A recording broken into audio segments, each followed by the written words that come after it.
Can't decide and torn between a romantic, comedy, action, or an indie film to watch for the weekend? Well. Golden State Media Concepts Movie Podcast is your ultimate guide to the latest movies. Join us as we dissect the latest on the blockbusters. It's the Golden State Media Concepts Movie Podcast.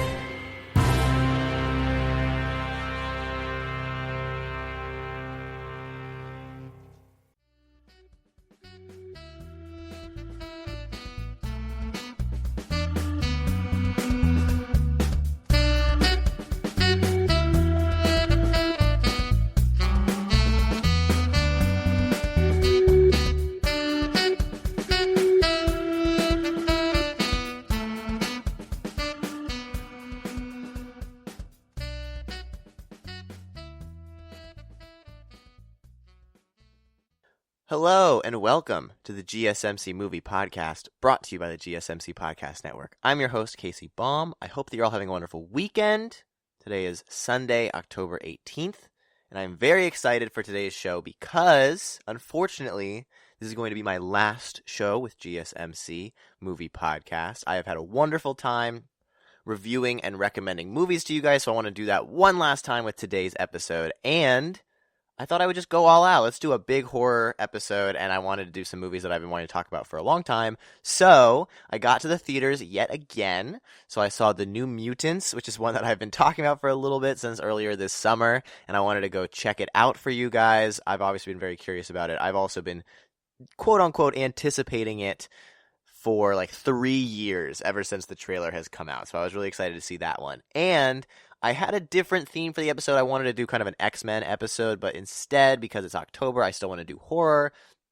And the New Mutants is actually kind of a horror movie. So one of the days that I've been wanting to do for a while is a Suspiria day. So I love the original Suspiria. So my weekly watch this week is Suspiria of 2018, which I had never seen before and I've been wanting to see for a very, very long time. And so then therefore my weekly recommendation is Suspiria from 1977. And then to cap off the episode, my first episode with GSMC, I ran down my top 10 movies to stream. And so I figured now I would just run down my top 13 horror movies of all time. And that's because a lot of my top 10 movies, in fact, I think all of them I've already recommended. I've recommended a lot of my top 13 horror movies, but I haven't recommended all of them or gotten to talk about all of them. So I thought I would do kind of a speed run of those movies. And that is today's episode. I'm super excited.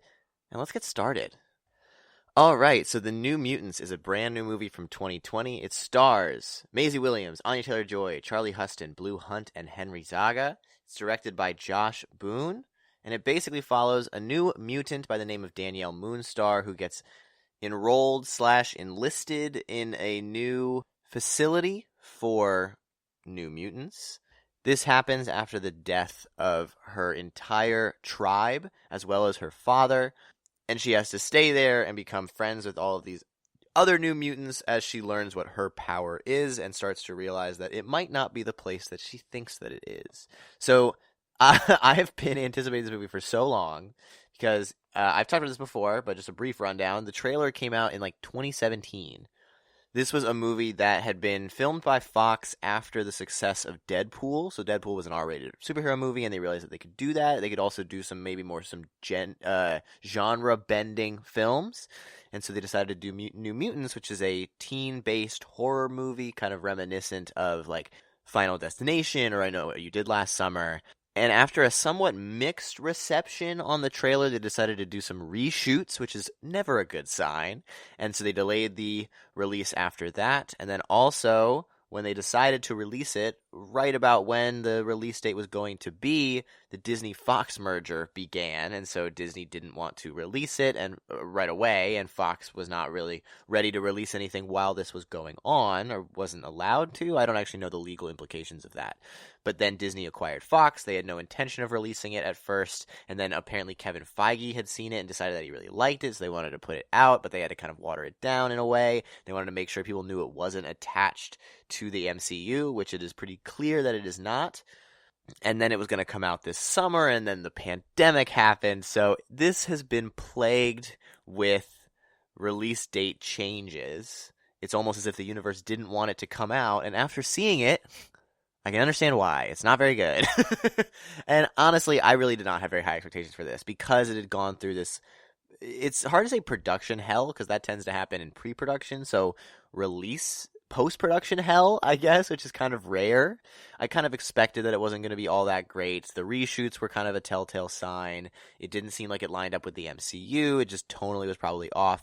Fox has a very hit or miss track record with these kinds of movies. They tend to do pretty well with X-Men, but if you look at X-Men: The Last Stand or some of the Wolverine movies or Dark Phoenix, and then especially the Fantastic Four movies, you can see that Fox has not always hit the mark with these kinds of things. And so I was hopeful, I was skeptically optimistic, but I wasn't expecting anything, so I didn't have a terrible time. I also, because of the fact that I just don't go to see movies all that much anymore, it's always nice to get to the theaters, and it's still very safe, or at least it feels that way, and I have been doing very well post seeing the other movies, so I'm not particularly worried about those experiences. But I didn't hate it, but it's just not good by any means. It's not very well put together. The acting is inconsistent. I'll go over all of this, but it just definitely feels like something that had been kind of butchered in the edit room, and Fox and Disney didn't know what it wanted to do. I thought they actually had a really, really great opportunity here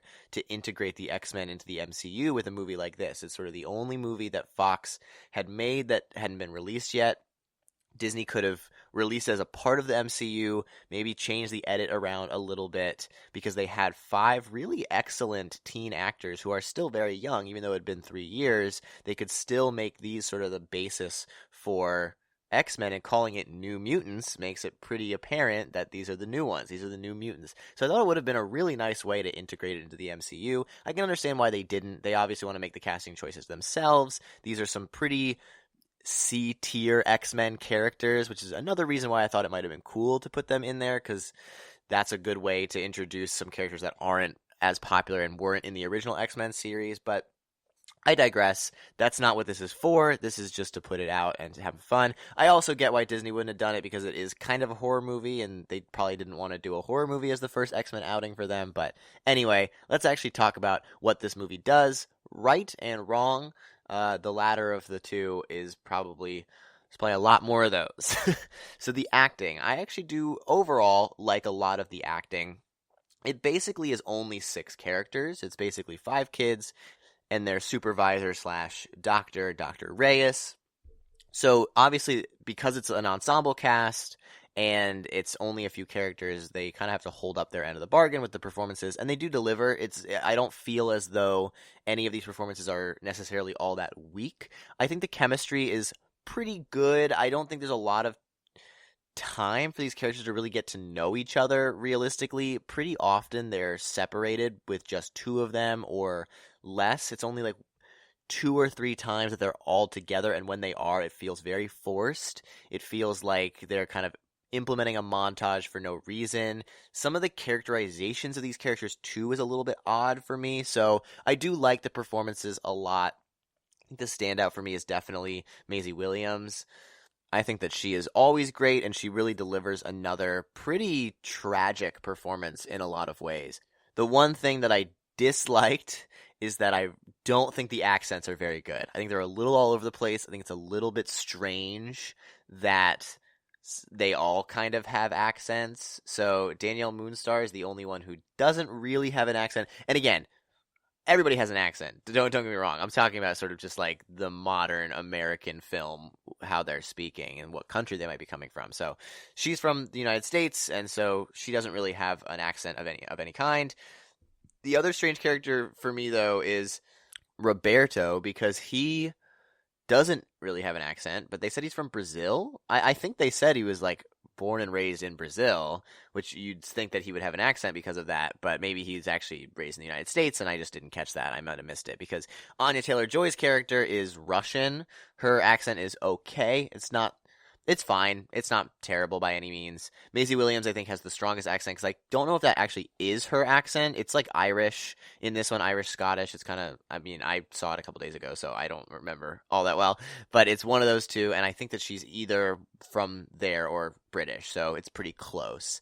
And by far the worst accent in this is unfortunately Charlie Hutton's, who I really like Charlie Hutton, but he has sort of a southern accent and it is very comical. It comes out really strong in some places, not nearly as strong in others. It seems like it honestly feels to me that they were like on set and they were like the director or somebody was like, "You should do a southern accent." And he just had to come up with it on the fly. So it was really not all that great. And the other thing is that I feel like these characters just lack a lot of motivation. It's hard to tell who the characters are in a lot of respects because they're like literally telling us their backstory in a lot of circumstances. So we're not getting a lot of information on who they actually are, just where they're coming from.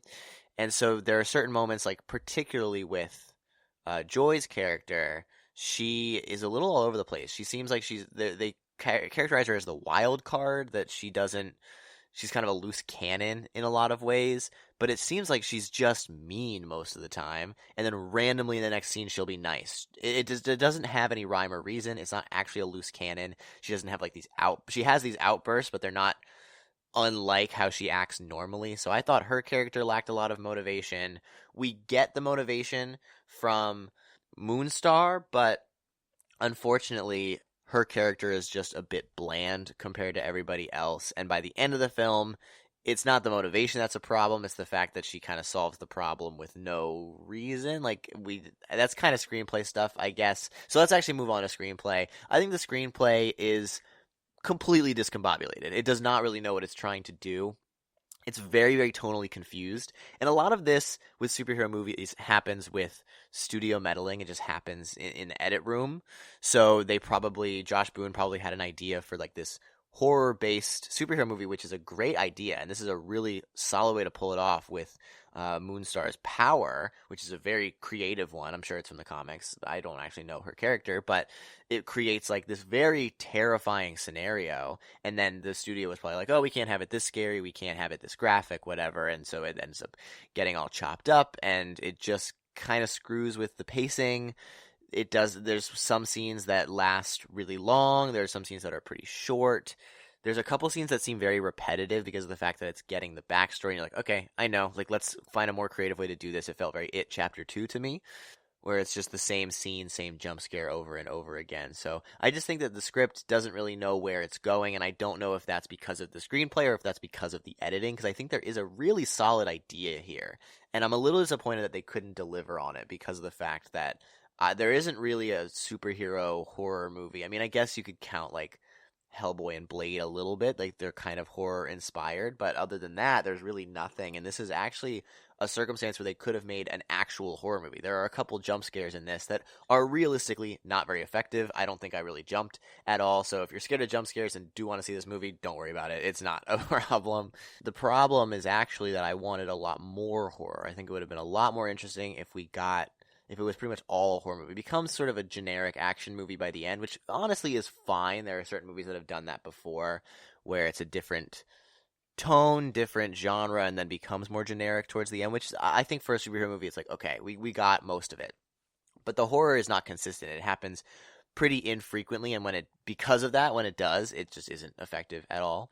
I think the climax is very sloppy. It rushes into it. There was definitely an idea for how we could have progressed to this, but it seems like everybody turns on the main character and then immediately takes her back within a couple of minutes. Like, there just is not any flow here. Everything feels paced poorly. The first 45 minutes to an hour, just nothing substantial other than some backstories really happen. So how we get to where we end up is pretty poor.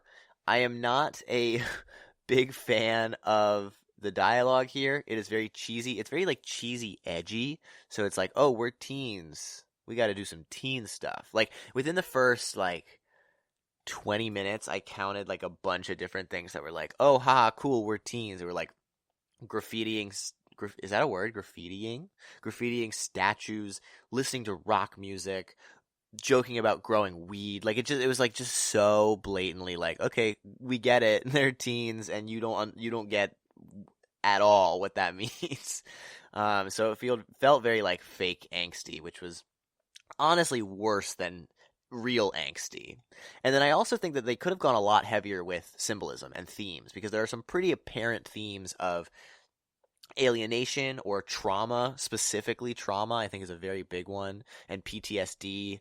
There's also some themes of social isolation and being an outcast, and I feel like all of that is like very surface level. Like it pretty much just serves the story, and there's no exploration into how it affects these characters other than them screaming. So like I just wish that there had been a bit more diving into what those themes actually mean and how it could have translated to the screenplay. So you get to the production design. I think the character design is pretty cool. I like a lot of the monsters that end up showing up towards the end. I think that looks great. A lot of them were revealed in the trailer, so unfortunately we saw most of them. I also think that Anya Taylor-Joy's like arm sword thing is very cool. I wish it had been revealed a little bit later. It gets revealed in a fairly anticlimactic moment when it could have gotten revealed at the second time it gets revealed would have been a lot more interesting. So I wish they had waited for that.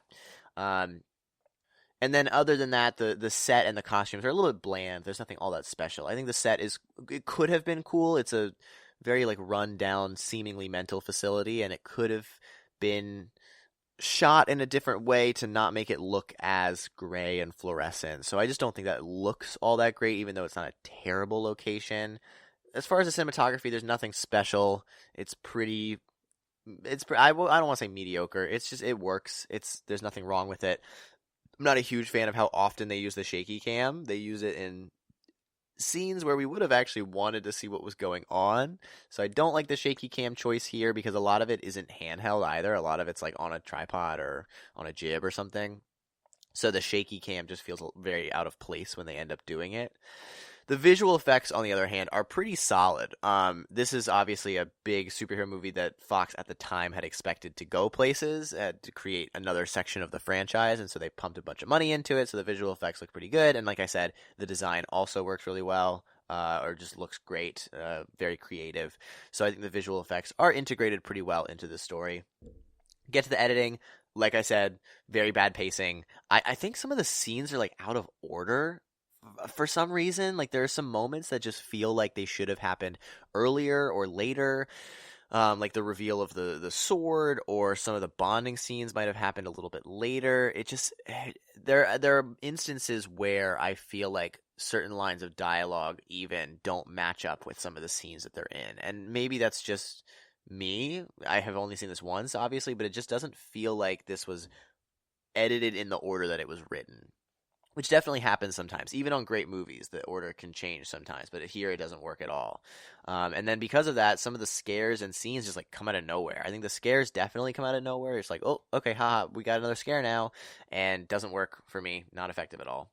So we get to the sound. The score, again, pretty generic, pretty, I would say like uninteresting. It's not bad, but it definitely doesn't match the tone of the movie in a lot of ways. And again, it's hard to match the tone in a movie like this, so it just feels like kind of a generic superhero score. And the soundtrack is okay. There's a lot of songs that are not modern day teenager songs. They're sort of like 80s songs, and this feels like it's trying to be an 80s 90s movie in a way, but not in the same way that like Guardians is, where it pulls it off to the point where it actually emphasizes points of the story. It's just an aesthetic choice and doesn't actually match anything that's going on or any of the characters.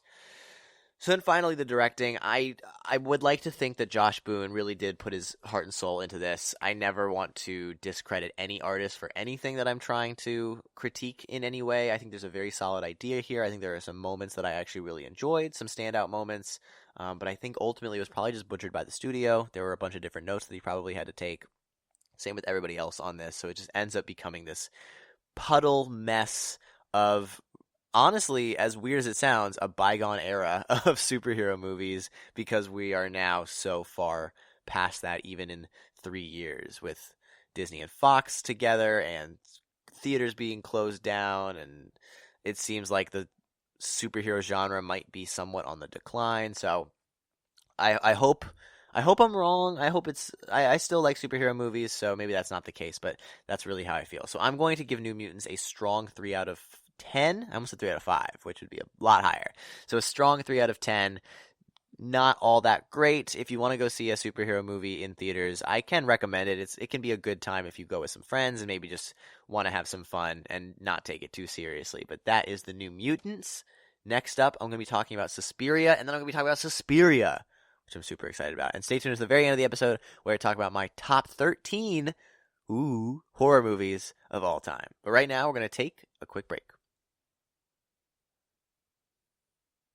Want to know the latest and hottest music hitting the airwaves? Don't be left out. Listen to the Golden State Media Concepts Music Podcast. It keeps you on the loop with everything you need to know from pop, rock, hip-hop, and the top 40. And we'll throw in news of your favorite artists, concert and tour dates, and so much more. Listen no further, because this is the gold standard in music podcast.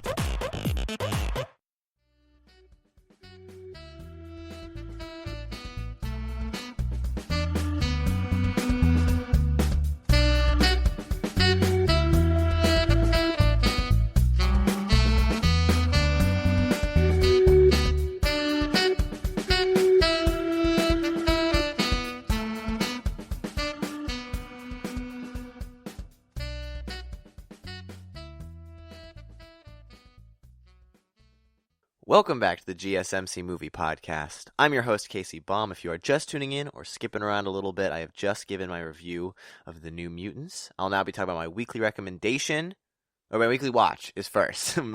Actually, they're both the same. So my weekly watch of Suspiria 2018, and then my weekly recommendation of Suspiria 1977. And make sure you stay tuned until the very end of the episode where I talk about my top 13 horror movies of all time.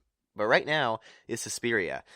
So Suspiria stars Dakota Johnson and Tilda Swinton. It's directed by Luca Guadagnino, and it basically follows Susie Bannion, who is an American student who decides to enroll at a famous German ballet school in 1977 in the midst of the Cold War, and begins to find out why she was drawn to the school and the mysterious things that might be happening underneath. There's obviously a bunch of different other things that go on in it, but it more or less follows witches and ballet dancers in the midst of Berlin during the Cold War. So I have been highly anticipating this movie. I fully intended to see it in the theaters and then just never got around to it. And then every single time I want to watch it, I want to make sure I can sit down and watch it. And I just never get to, or just I'm not in the mood or whatever. So I never got the chance to see it. Finally, I'm seeing it because I adore the 1977 Suspiria. And this one I knew going in was going to be completely different. I had very high expectations. Do I like it as much as the original? No, not at all. But I think it is very good. I think it's actually, I would say go as far as to say it is a great horror movie. I can understand why so many people like it. And if you haven't seen the original and have seen this one first, you probably like this one better. I think it's probably a toss-up for people as to which one they like, if they like both. But let's talk about some of the things that I really like about it. So again, extremely different. By the time you get to about the midway point, there's realistically nothing the same. You could probably have slapped a different name on this and people wouldn't have, and changed the character names obviously, but people would not have pinned you for this being too similar. It's more or less just like a coven of witches in a dance in a ballet school. That's pretty much the extent of what is similar. There's a couple similar deaths and things like that, but that's about it. But, as always, let's start with the acting. So, I think the acting in this is really specific. So, a lot of times when I'm reviewing movies, I'll pinpoint certain actors, and I will definitely do that for this. But it's the performances are varied in specific ways. But here, a lot of them are very similar. The thing that I really like about it, so that probably has to do more with the directing, but I want to just mention it in the performances. A lot of it's just really awkward. It's very slow.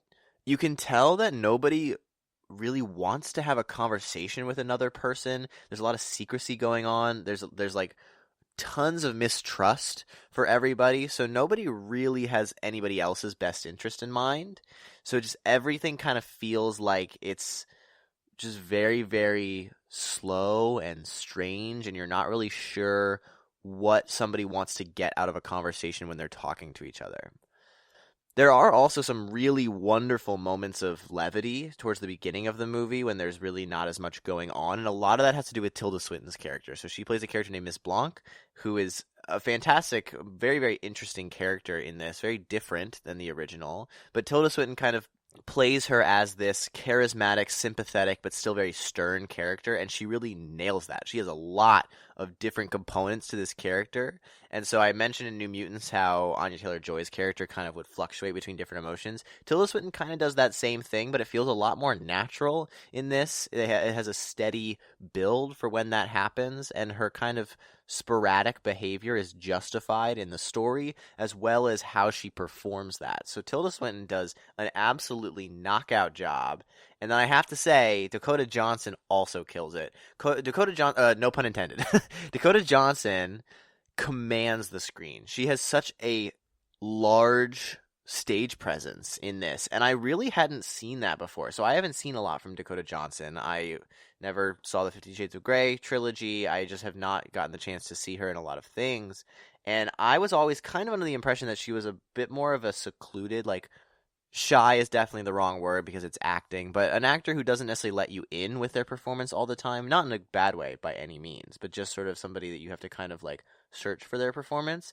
Not the case in this at all. Every scene that she's in, she is the only person you want to be watching, unless Tilda Swinton's in it. But other than that, she is the only person you want to see. She has a complete grasp of everybody and everything in a screen. She's just kind of intoxicating to watch. Whether she's playing this character who doesn't know what she wants yet, doesn't know what she's doing, or becomes this very large, commanding presence towards the end of the film. So I think Dakota Johnson was an excellent choice for the lead in this movie. And then finally, Jessica Harper's in this. That might have been a bit of a spoiler if you're a fan of Suspiria, but the woman who originated the role of Susie Bannion shows up in this in a limited role, but I was really happy to see her. She's the only person that I recognized from the original. There might have been a couple others in smaller roles, but she plays a small role but a prominent character, if that makes sense. So I was really happy to see her. She's obviously my favorite part of the original movie, and so I was really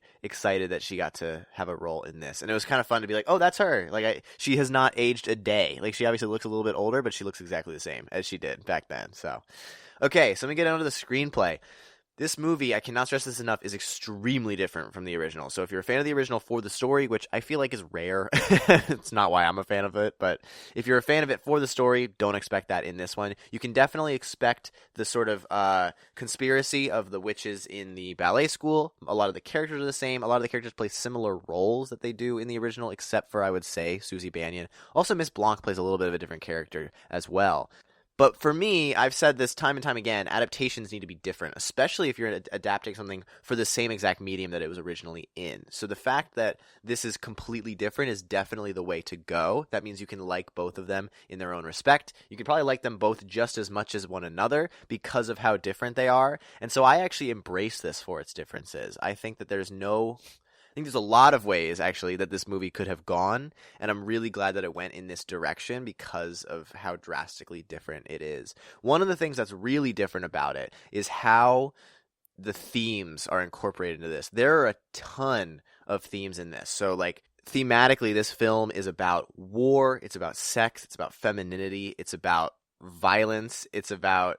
Wait, there's another big one that I'm missing. Religion, of course. How could I miss religion? Every film's about religion. So it has a ton of themes that are all explored. I need to, by the time I finished this movie, I did not fully comprehend it. I'm still not fully comprehending it. I need a couple more days to process it. I probably need to watch it again to fully get it. And by then, I probably won't even fully understand all of the facets of it. So there are a lot of themes that you really have to unpack in this movie, which is really different from the original because the themes are really surface level. They're really not necessary in it. It's pretty inconsequential. So I was really happy to see it dive so deeply into all of those much more serious topics. And then as we get to the actual structure of the screenplay, this movie is gross. This movie is gross and creepy, and I am so happy that it indulged in that style. The first 20 minutes, I just wasn't really sure where it was going to go. And then when you get that first inkling of, yep, this is a horror movie, it's intense. It's a long scene, and I was not expecting it to go that hardcore with it. And that is probably the most intense... It's hard to say scary, but definitely eeriest scene within the beginning of the movie, and then until the end it's sort of that most intense scene, and the movie actually intensifies pretty exponentially. It's pretty slow. Even that scene, it's played out and it's methodical, so it's not really like scary jump scare type. So after that, the movie doesn't really get all that more intense until the end of the film. There are some jump cuts with like dreams and things like that, which you never actually get any explanations for, unlike you do for The Haunting of Hill House, which I just finished on Netflix. Go check that out if you're a fan of haunted house TV shows or scary stuff. But Suspiria is pretty slow for a long time, and then by the end of the film, you realize how quickly it has raised its intensity, and so the climax comes at a point where it's building up to something, and you really need it to deliver, and it delivers in every way you could think. It is graphic and intense and dramatic, and I kind of was not expecting anything that happened in that final scene, before the epilogue, the scene before the epilogue. So the climax is intense. It has a ton of symbolism with it, and it's really a fantastic end to the movie. So I was really excited at how well the structure plays out in a relatively unconventional way. So then we get to the production design, which again is something that's really important for a movie like Suspiria because of how intense the production design in the original Suspiria is. So that's one of the reasons people love it. You can't really do that same thing, or you're going to be rehashing the original, and people are going to think it's not as good, or people think you're just going to be mimicking it, or whatever. So the production design is very, very specific in this, but in a very different way. So it's very muted. It has a pretty warm color palette, but it's a lot of reds and browns, so it's not intense lighting like it is in the original. There's some kind of like homages to it by the end of the movie, and there's some like green and purples that are used that are kind of similar to that original film, but a lot of it is much more dulled down. It's very desaturated in the production design.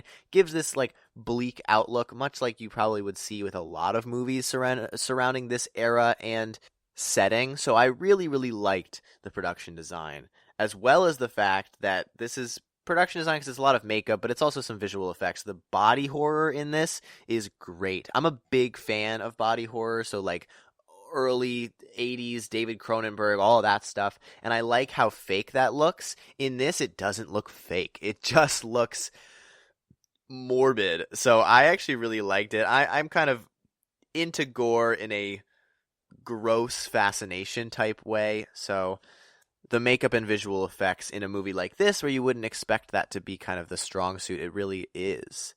There's also some, I like to have this phrase pre-iconic. You can tell that it's going to be a pretty iconic thing within film or whatnot. The costume design is that way. So there's this costume that the characters wear, that the dancers wear, that is pretty much just string, so like red ribbon that's kind of wrapped around their body as they're dancing, and that is it's a very strong iconography for this movie, and that kind of persists throughout with the coloring. So I actually think the costume design is definitely one of the strong players here. So then we get to the cinematography. The cinematography is also very specific. It's similar, I would say, to the original in the way that it uses zooms. So that's kind of uncommon. There's a lot of digital zooms in film where it's like, okay, we're going to start here and we're going to digitally zoom in so it's kind of consistent throughout.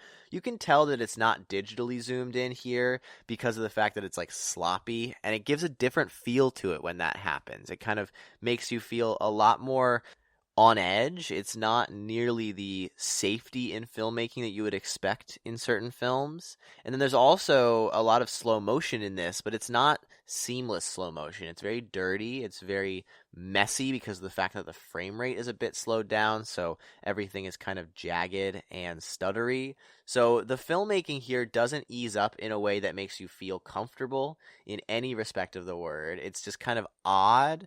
So it gives you this unease that persists even in scenes where you're not supposed to feel that way necessarily. I also really like how the dances are framed. So the framing is really nice. You get to see everything pretty clearly. Everything looks like I was watching with a friend, and she said that it felt like a play. Like this could have definitely been a play in the way that it was staged, and you can see that through the cinematography and through the blocking. So when we get to the editing, the pacing is very slow, but that definitely makes the scary, creepy moments a lot more intense, and the pacing is consistent. So it might be slow, but you get accustomed to it because of how consistent it is, and then by the end, that climax comes out of nowhere. And there's some really loud cuts in this that I liked a lot because of the fact that it's not a jump scare heavy movie. There are some moments where you might want some intensity to make sure that the viewer is still paying attention and is still on edge, and that kind of comes in moments where you're paying attention to one scene and then it cuts very quickly to a much louder atmosphere, so those cuts feel very loud and you might jump a little bit in your seat, and that definitely happened once or twice for me. So then we get to the sound. Oh, the score. It's subtle, it's beautiful. It's done by Tom York, who is not traditionally a person who composes music for film, so it's unique, it's creative, it's original. It's very intense in those moments where it needs to be, but it also just keeps that eerie sense going throughout the entire film. And there's also some actual like songs with lyrics in it that I don't know if they were written by Tom York, and I don't know if they're for the film or not, and they're very, very on the nose, but I think they're fitting for a movie like this where a lot of the themes are not on the nose, having something that's a bit more specific, and it fits into the world of the film in a way that I wasn't expecting because of how contemporary it feels. But those songs were some of my favorite moments in the movie. So let me get to the directing. So this director is best known for Call Me By Your Name, which is famously not a movie that I like all that much, but I think that this one is much more my style. It's deeply unsettling while still being original and somewhat faithful to the original in ways that are much more subtle than you'd expect. And there's a ton of themes to unpack here, so I think the director did a wonderful job with this movie, and I was really happy with it. My expectations were extremely high, and I wouldn't say they exceeded my expectations, but they definitely met them. So I really, really liked Suspiria. I can highly recommend it if you're into movies like this. So I'm going to give Suspiria a strong 8 out of 10, and it's free on Amazon Prime, so go check it out if you got the time in the month of October. But next up is my weekly recommendation of Suspiria again, this time from 1977, and stay tuned until the very end of the episode where I talk about my top 13 horror movies of all time. But right now, we're going to take another quick break. Tired of searching the vast jungle of podcasts? Now listen close and hear this out. There's a podcast network that covers just about everything that you've been searching. Hey! The Golden State Media Concepts Podcast Network is here. Nothing less than a podcast bliss with endless hours of podcast coverage. From news, sports, music, fashion, cooking, entertainment, fantasy, football, and so much more. So stop lurking around and go straight out to the Golden State Media Concepts Podcast Network. Guaranteed to fill that podcast itch. Whatever it may be. Visit us at www.gsmcpodcast.com. Follow us on Facebook and Twitter, and download us on iTunes, SoundCloud, and Google Play.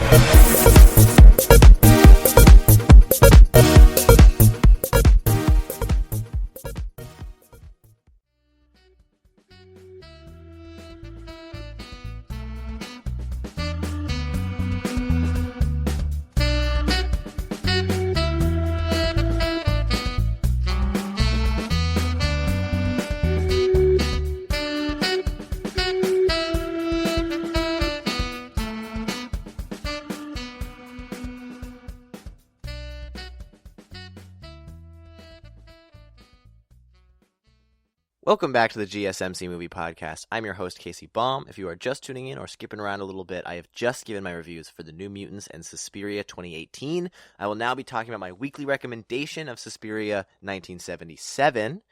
And stay tuned until the final segment where I talk about my top 13 horror movies of all time. But right now, it's Suspiria 1977. And first, speaking of 1977, I want to offer a correction on my last segment. Suspiria 2018 does not actually take place during the Cold War. It takes place during a time in Berlin, Germany in 1977 known as the German Autumn. I am not very well versed with history, and I just wanted to make that clear that it is not during the Cold War. But another thing that was happening in 1977 was the release of Suspiria. This film is directed by Dario Argento, and it follows relatively the same story as the one that I previously mentioned, barring some of the things that happen at the end. It basically follows an American student who comes to a German ballet school and figures out that there is a coven of witches in there somewhere. So, similar base premise, very, very different things occur. I first saw this film in my senior year of high school, and I got to go to the theaters with my dad, and it was an independent movie theater when we were visiting colleges up north in Amherst, Massachusetts. And so it was really, really fun because we just didn't really know what to see and there wasn't really anything out. So they were doing a horror retrospective on Suspiria, which neither of us had even heard of. So I knew nothing about it and I went in completely blind, and it is one of my favorite film experiences of all time. This is definitely one of my favorite movies ever. I absolutely love this film. There's so much to unpack here. So let's actually talk about it. This is one of those movies that looks on the surface like it's not nearly as good as it actually is. There is so much here that it feels like there's not anything, and a lot of the things that you might traditionally want in a movie, like character development and story, are seemingly very inconsequential in this and don't really matter because that's not really what the movie is about. This movie is trying to give you an experience, which is why it's so perfect for the month of October. It's supposed to just feel creepy, and it's supposed to be very, very unsettling in the way that it's shot, in the way that it sounds, in the way that things are done. And so everything in the movie kind of is focused on that one central objective, and so there are some things that feel like they're thrown by the wayside, but it's really just because it's focused on a specific thing, and that's not what that other thing is doing.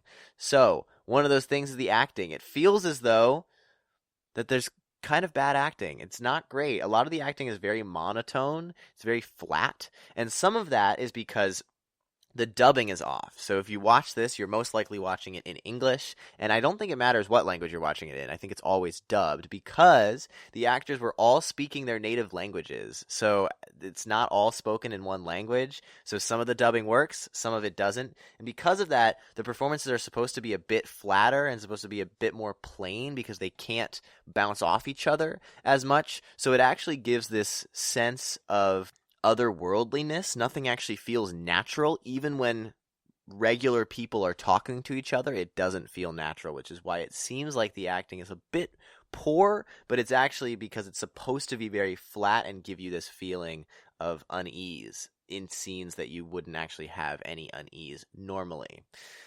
And that's pretty across the board. The only character that really emotes in any specific way other than anger, there are a lot of characters that have certain outbursts, but the only character that has pretty emotional inflection is Susie Bannion, our main character, played by Jessica Harper. So she is speaking English, so she actually has the liberty of showing some emotion, and she actually got to do her own dubbing, so she is getting to emote vocally in the same way that she did in her physical performance. So she's given the liberty to do that while some other characters are not. So she has the best performance by far, but she's also our vessel as the audience. So it's really important that she gets to emote a bit more than some of those other characters who are supposed to feel much flatter. So let me get to the screenplay. So the screenplay is a really great premise. It's a pretty simple idea. It basically follows one narrative of a character trying to figure out what's going on in the school. It seems like it might be a murderer, and then you don't know what it is. And that was one of my favorite moments in the theaters. So I did kind of already spoil this. So if you haven't seen it, I apologize. It's not a huge spoiler. It's just something that I didn't know going into it. But when I was watching this, I was expecting it to be kind of a traditional murder movie. I was like, okay, who's the killer? We got to figure out who it is. And then by the third act, when they're like, it might be witches, I was like, oh my god, there's witches in this? Oh yeah, this is great. I just love when a horror movie indulges on some of the goofiness of some of those mythologies surrounding different horror tropes. So I was really excited when that happened, and it actually serves a really great point in the story. And speaking of that story, the story's pretty inconsequential. It doesn't really matter, and so I kind of mentioned that already in my introduction. But because the movie's trying to give you a feeling, no character really has any development. It's really just trying to figure out what's going on in the story and trying to unsettle you throughout this entire thing. And speaking of indulging, one of my favorite things in any horror movie is when you get to have fun. And I've mentioned before how the line between horror and comedy is so thin, but a lot of the kills in this, a lot of the deaths in this feel like punchlines, which I think is really great. You feel like you're moving one way and you're like, okay, how's it going to end? And then boom, it's actually kind of funny in some regards. And because of how over the top the kills and the deaths are, I actually think there is a lot of comedy in this movie in ways that you wouldn't expect, because you're kind of creeped out, so you have to laugh to get it over with. And then there's also these kills that feel like they're building up to something, and then it's something very different. And so I actually feel like this movie is very comedic in a lot of ways. So then I'm going to do the production design and the cinematography kind of in the same section, because one of the biggest things about this movie, the reason that people like this movie so much is the colors. So the colors are so vibrant in this. It's shot in Technicolor. It's processed in a Technicolor way, similar to the way that the Wizard of Oz was processed. So not only are the sets super vibrant with lots of reds and blues and yellows, it's a very primary color palette, including green along with that. But there's also a ton of unmotivated lighting. So there's a lot of lighting that just doesn't make sense. You don't know where it's coming from. There'll be scenes where from 4 different angles of the set, red, blue, yellow, and green will be oriented towards the main character, so you never know what colors are going to mix. And it's just another way that this film feels like both a fairy tale and a nightmare, and it also kind of feels very unnatural, like you're basically in a dream the entire time. And so I love the unmotivated lighting. And the one thing that is motivated with the lighting is it actually lets you see in the dark. So a lot of this movie takes place at night, and so I really like how when the lights go off, the bright lights come on. So it's really kind of a cool way to show what's going on in a very stylistic way. The set is also something that feels very unnatural. So not only the colors are super vibrant, but also how large it is, how looming it is. It's a beautiful set. I don't know if they created it or found it, and I don't know how they found it, but it really creates this sense of vulnerability within the characters because of how large this house looms compared to how little they feel. And so it's this huge expansive set that you don't know which way you're going to turn, even though you've seen some of the architecture and some of the layout already. If a character moves one way, you're not really sure where they're going to go, so you're always kind of on guard as you move throughout the house. And with movement, the camera is always moving. So for cinematography, there's a ton of either zooms or pans, or the camera is just moving throughout the house. There's very few instances, unless we're focused on a point of dialogue or we're focused on one character, the camera is always moving. And even in those scenes, the camera will usually start from a much wider angle and zoom in very close, so you get this kind of claustrophobic feel. And because you're always moving, you never actually get to focus on one specific point, and you kind of feel like you're floating through this area in a very unnatural way. So then with the editing, this movie, unlike New Mutants, is paced really, really well. So the kills kind of come at specific moments. They come at intervals that feel consistent. The escalation works in a very 3-act structure, and it feels like we're slowly building to this. Unlike Suspiria, where it kind of rises exponentially, this feels much more gradual, and I think it works in its favor because of that. And then my favorite part of this movie is the score. So this score is done by a rock band called Goblin. It's like an experimental rock score, and it just feels like it's out of place, but it comes on out of nowhere. It lets you know when things are supposed to be happening. It's supposed to make this area feel unnatural and uneasy. And this might be a hot take because there is a lot of scores that could go into this category, but this is by far my favorite horror movie score, and it probably is my favorite score of all time.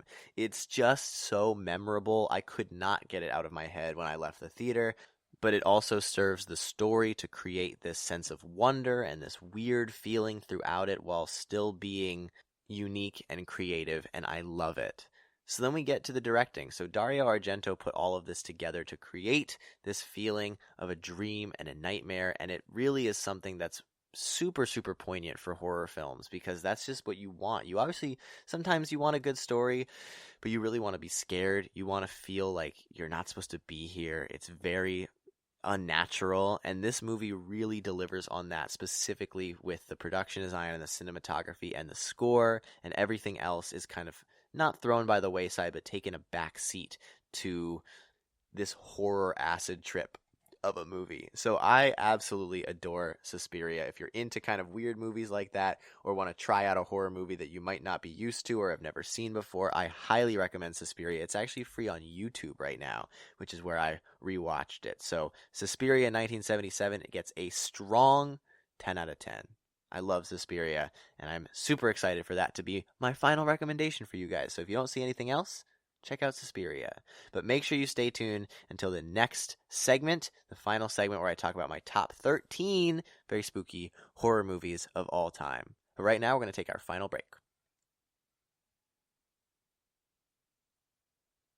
Watching TV has changed over time. Streaming has become the new norm. That's why Golden State Media Concepts television podcast dives headfirst to the world of cord cutting. Want to be on the loop of what's hot in Netflix? Or if it's not a preference, what about original shows in Hulu? We've got you covered. Join us as we fill in the blank and talk about movies to stream and what show you should be binging. This is the Golden State Media Concepts television podcast.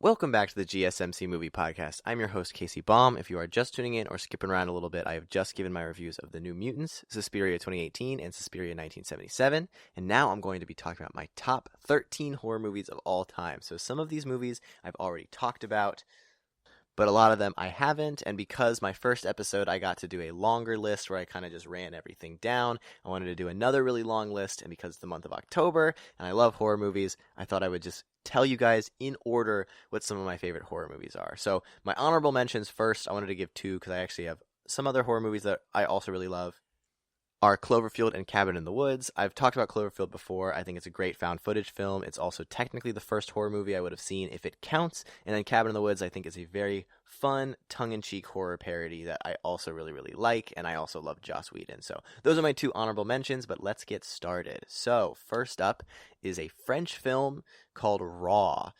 Raw is basically a film that is on the lighter end of French extremism, which is a really intense, graphic form of French horror filmmaking, and it follows a woman who has been vegan her entire life, but after joining a culinary school and being hazed and having to try meat for the first time, she slowly gets a craving for meat, and by the end of the film starts to get a craving for a little bit more than meat. So you can kind of see where this film is going. It's a slow burn. It's creepy. I don't think it's all that scary. It's definitely a little bit gross. It's very hard to stomach.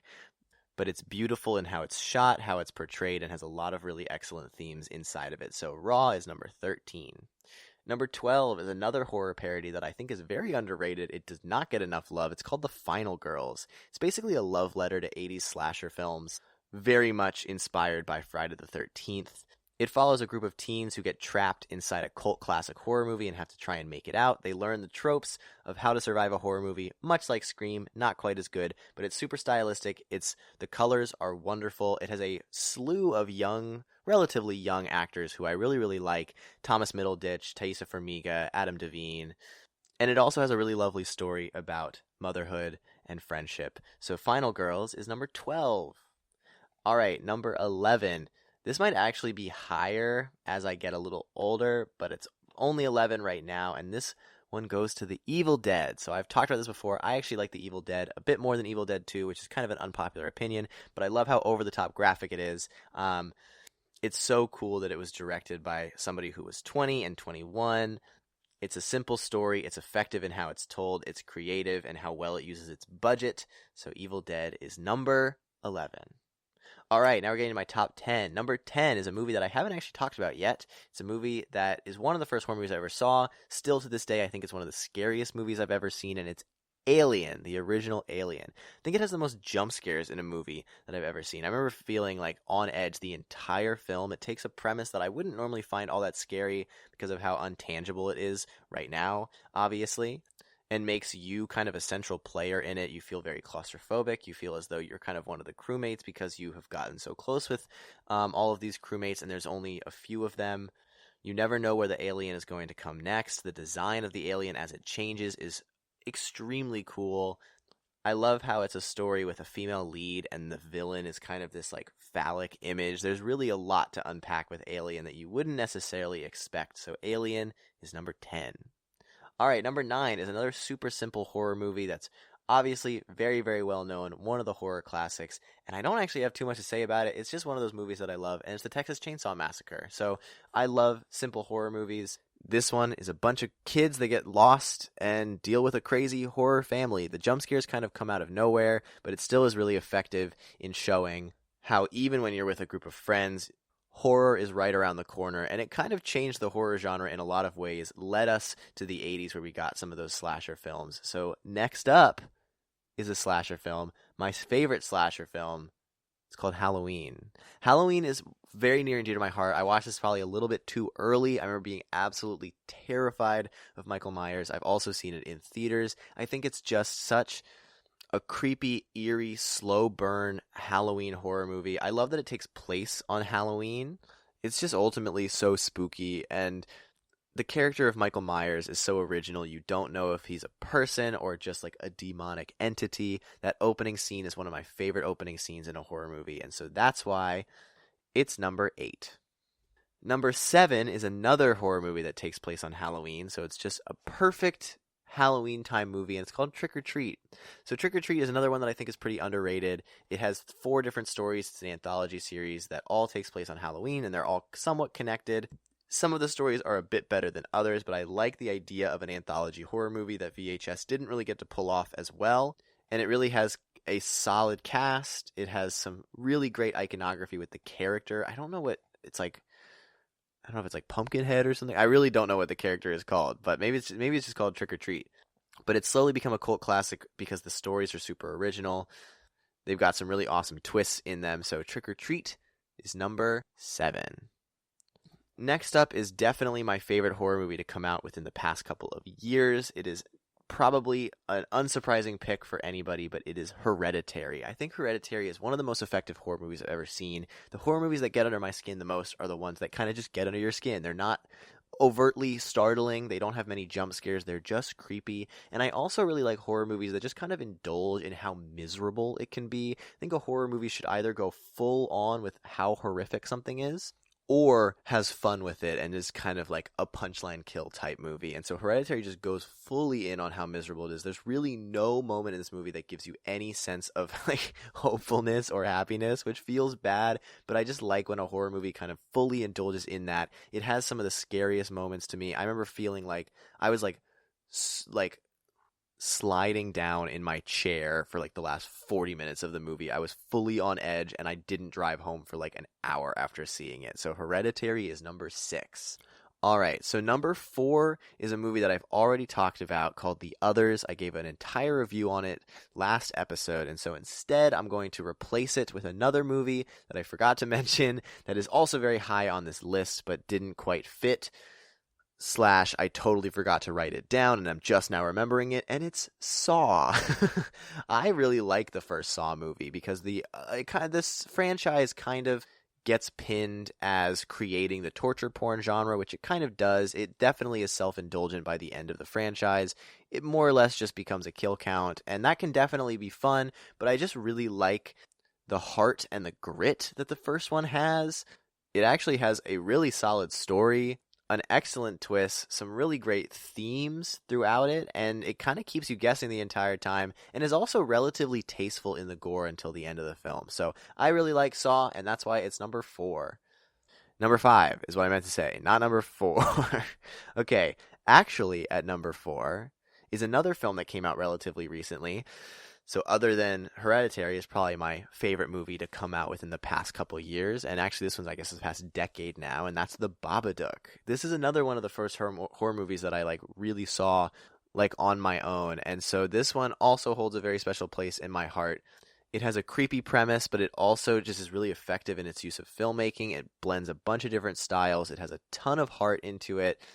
Films that were kind of funded on Kickstarter are always very endearing to me, and I think the idea of taking a mental illness or a form of trauma and quote-unquote personifying it, or I guess monsterifying it into the form of the Babadook, and so it's really just a film about paranoia and about loss, and so the Babadook has a ton there, some really great performances, and some out-of-this-world directing, so the Babadook is number 4.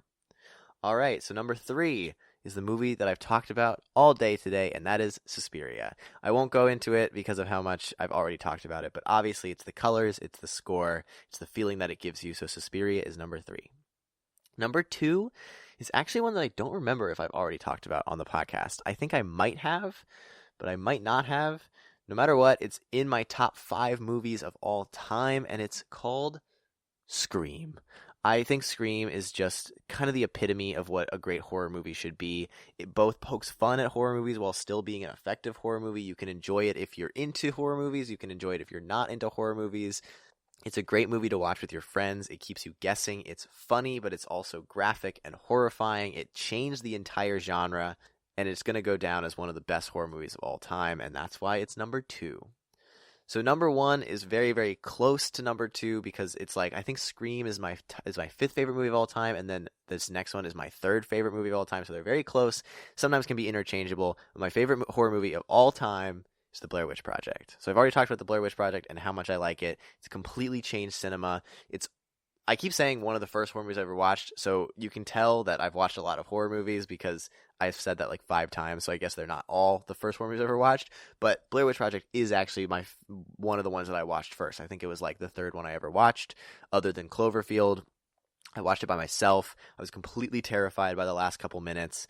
I had no idea what the ending meant. It blew my mind when I figured it out, but it's really kind of a slow burn, very effective use of minimal filmmaking and storytelling. It's simplistic, minimalistic. The marketing is absolutely out of this world. If you want to hear my more extensive thoughts on that film, I believe it's like 2 episodes back, 3 episodes back. It's the same one that I reviewed, VHS and The Social Dilemma. But that is why it is number 1 on this list. So that is my top 13 horror movies of all time, and that is the episode. I am so glad I got to bring up these films in this episode. I love all of these, and as I mentioned at the beginning of this episode, unfortunately, this is going to be my last episode with the GSMC Movie Podcast. I've had such an amazing time hosting these past couple of months. I hope that you guys have enjoyed some of my reviews, some of my recommendations. I hope that you've taken some of my recommendations, maybe found some other movies that you have really loved, because I love watching movies. I love talking about movies. And if you take anything away from my hosting of this podcast, it's just to watch some movies, enjoy some movies, recommend them to your friends. There's nothing in the world like watching a good movie. I'm still going to be hosting and creating things of my own, so if you would like, please feel free to check me out at casey.bomb on Instagram or TikTok. That's casey.bomb. And as always, thank you so much for listening to the GSMC Movie Podcast, brought to you by the GSMC Podcast Network. I would like to ask that you please remember to subscribe to the show if you haven't already. Also, if you could leave us a nice review, because that really helps us. And if you could follow us on Facebook, Twitter, and Instagram. For the last time, I have been your host, Casey Baum. Thank you, and have a good one. You've been listening to the Golden State Media Concepts Movie Podcast, part of the Golden State Media Concepts Podcast Network. You can find this show and others like it at www.gsmcpodcast.com. Download our podcast on iTunes, Stitcher, SoundCloud, and Google Play. Just type in GSMC to find all the shows from the Golden State Media Concepts Podcast Network, from movies to music, from sports to entertainment, and even weird news. You can also follow us on Twitter and on Facebook. Thank you, and we hope you have enjoyed today's program.